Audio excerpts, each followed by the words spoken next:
नमस्कार, आप देख रहे हैं सत्यमेव जयते लाइव और मैं हूं आपके साथ ऋतु सिंह। कृषि कानूनों को लेकर किसानों की सबसे ज्यादा नाराजगी भले ही हरियाणा और पंजाब में देखने को मिल रही हो, लेकिन यूपी के किसानों में भी गुस्सा कम नहीं है। यही वजह है कि समाजवादी पार्टी के अध्यक्ष अखिलेश यादव उत्तर प्रदेश में अपनी सियासी जमीन मजबूत करने के लिए किसानों के मुद्दे पर बीजेपी के खिलाफ सोशल मीडिया से लेकर सड़क तक मोर्चा खोले हुए हैं। कृषि कानून के विरोध में अपने राष्ट्रीय अध्यक्ष अखिलेश यादव के निर्देश पर कार्यकर्ताओं के साथ शुक्रवार को यूपी के संत कबीर नगर जिले के मोहम्मदपुर कठार गांव में पहुंचे सपा एमएलसी संतोष यादव सनी की अगुवाई में सपाइयों ने गांव में घेरा चौपाल लगाकर किसानों के साथ बातचीत की।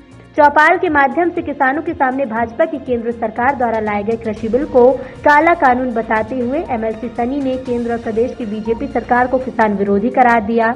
उन्होंने कहा कि सरकार उद्योगपतियों के हाथों की कठपुतली बन चुकी है, जो उद्योगपतियों को फायदा पहुंचाने के लिए देश में किसान विरोधी कानून लागू करना चाहती है, जिससे किसी भी कीमत पर समाजवादी और किसान लागू नहीं होने देंगे।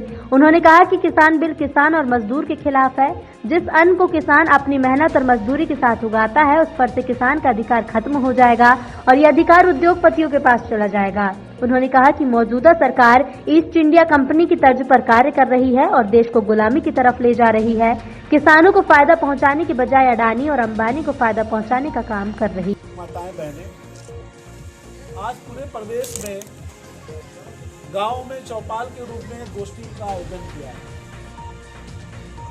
ये आयोजन इसलिए हुआ है कि पूरे देश के किसानों की जमीन जो भाजपा की सरकार है केंद्र में मोदी जी की, वो अमीरों को, पूंजीपतियों को कहीं ना कहीं बेचने का काम कर रहे हैं। ये हमारे किसान अपने खेत में मजदूर ये लोग बनवाने का प्रयास कर रहे हैं कि मजदूरी करें, मालिकाना हक नहीं। कौन सी आपको फसल बोनी है ये देश का उद्योगपति बताएगा, अंबानी बताएगा, अडानी बताएगा। हम लोग कहानी सुनते हैं जब से हम लोग पैदा हुए कि देश में जब आज़ादी हम लोग को नहीं मिली थी, हम लोग गुलाम थे, तो एक अंग्रेजों की ईस्ट इंडिया कंपनी आई थी। ईस्ट इंडिया कंपनी भारत में राज करती थी।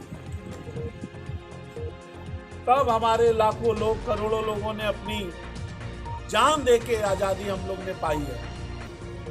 कितने लोग कुर्बान हुए होंगे। हमको लग रहा है बड़े बुजुर्ग बैठे हैं हमारे किसान, इनके समय में आजादी जरूर मिली होगी। आज आप लोग की उम्र 80-85 साल से कम नहीं होगी। कितने लोग कुर्बान हुए भारत में, तब हम लोग को आजादी मिली। हमारा हिंदू हो, चाहे मुसलमान हो, चाहे सिख हो, चाहे ईसाई हो। लेकिन आज ये जो भाजपा की सरकार है, मोदी की सरकार है, ये फिर गुलामी की तरफ हम लोग को पहुंचा रही है। तो भारत की जो दो कंपनियां हैं, अडानी अंबानी, वो कानून बनवाई हैं, जो काला कानून बना है मोदी जी ने, उनको लाभ पहुंचाने के लिए कानून बनाया है। आप सोचो, आटा इस समय कितने रुपए किलो होगा बाजार में? 25-30 रुपए किलो होगा। अगर ये काला कानून जो मोदी जी ने पास किया है, अगर ये साल भर रह जाएगा तो आटा आपको 100 रुपया किलो खरीदना पड़ेगा।